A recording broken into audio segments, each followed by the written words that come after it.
In tonight's Healthy Living, a JAMA Pediatrics article out today, you see it right here, has a rewrite on how we tackle childhood concussion. If your young athlete has had to recover from mild traumatic brain injury, or MTBI, that's what they officially call it, what you might not know is that the guidelines dictating pediatric treatment have been rooted in research for college-age and pro athletes, not kids. So a CDC work group sought to change that, and a psychologist from Cincinnati Children's was part of that discussion.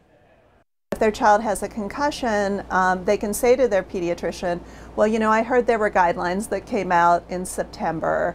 Have you seen them? Licensed psychologist Sherry Wade has been doing research on recovery from mild traumatic brain injury or concussion for almost 30 years.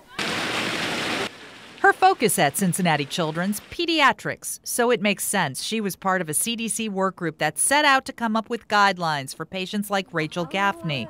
The soccer player had a concussion at the tender age of 11. Her mom remembers the day. She was hit from the front and she flew backwards and fell back, and her neck kind of snapped back and she hit her head. What followed was a 12-week recovery. Were you sensitive to light? Yes. Were you sensitive to noise? Yes. And did you have a headache kind of constantly? Yeah. It was ongoing. It didn't really stop very much. Rachel's treatment got her back in the game, but it might be just a little different today thanks to those guidelines specifically for kids. Because they're not developed like adults yet. Exactly. It's why Dr. Wade and other experts took a look at scientific literature spanning 25 years of research, all to make sure they had a concussion diagnosis, prognosis, and treatment framework for the athlete under the age of 18.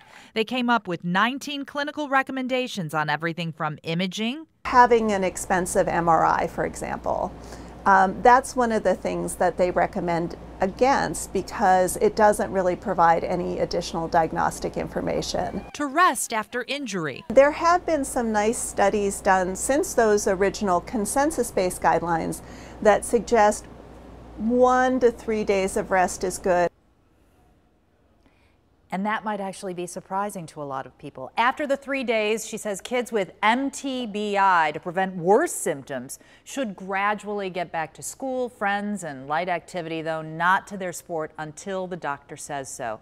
And it just so happens customizing a patient's activity to his or her symptoms is another recommendation here. To learn more about the new guidelines, just go to the CDC website. I just put the link on my Twitter feed and my Facebook page. We have also included a link with this story on WCPO.com.